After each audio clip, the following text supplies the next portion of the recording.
কাশিম যদি আলিবাবার মতো ভালো মানুষ হতো, লোভী না হতো, তাহলে হয়তো ওর প্রাণ বেঁচে যেত। কিন্তু সে লোভী ছিল, তাই যখন গুহার সন্ধান পেয়েছিল যে আলিবাবা সোনার আশরাফি কোথা থেকে নিয়ে এসেছে, তো ওর জিজ্ঞাসা বেড়ে গেছিল। শেষে আলিবাবাকে বাধ্য হয়ে বলতেই হয়েছিল যে জঙ্গলে একটা গুহা আছে, ওখান থেকে সেই আশরাফি নিয়ে এসেছে। কিন্তু ওই গুহার রাখওয়ালি 40টা দস্যু করে, তাই সাবধানে যেতে হয় ওখানে। আর ওই গুহার কোড নম্বর হচ্ছে খুলজা সিমসিম, আর বন্ধ করার কোড নম্বর হচ্ছে বন্ধ যা সিমসিম। কাশিমের খুশির ঠিকানা ছিল না এই সমস্ত শোনার পর। তাই ভাই আলিবাবার বারবার নিষেধ করার পরও কাশিম অনেক ঝোলা নিয়ে গেছিল ওখান থেকে সোনার মোহর আনবার জন্য।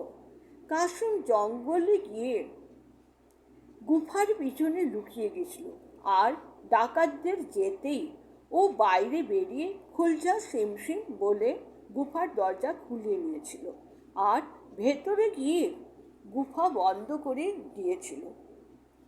গুফার ভেতরে গিয়ে ও তো একেবারে এত খুশি হয়ে গেল যে যত পারলো ব্যাগে ধনরত্ন ভরতে লাগলো। ও তো ভুলেই গেল ওকে বাড়িতে যেতে আছে ডাকাতদের আসার আগে, কিন্তু ওর হোশই ছিল না। কিন্তু হঠাৎ গুফার দরজা খুলতেই ওর হোশ এলো। এ কি করলাম! তখন আর পালাবার রাস্তা ছিল না, কারণ ডাকাতেরা একে গুফাতে কাশিমকে দেখে অবাক হয়ে গেল, আর বুঝতে বাকি রইল না যে ও এখানে কি করতে এসেছে। আর আমাদের গুফার রাজ জেনে গেছে। সঙ্গে সঙ্গে তারা কাশিমকে 2 টুকরো করে দিল আর গুফার বাইরে টাঙিয়ে দিল, আর গুফা বন্ধ করে তারা চলে গেল। যখন আলিবাবা সমস্ত ঘটনা জেনে গেছিল, তখন ভাই কাশিমকে নিয়ে এসে মুচিকে দিয়ে তাকে সেলাই করিয়ে তার অন্তিম সংস্কার করে দিল, যাতে কেউ জানতে না পারে।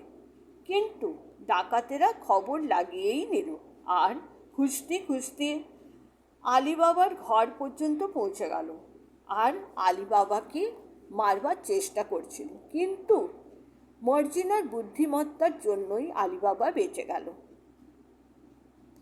নচেত ডাকাতের হাতে মারা যেত।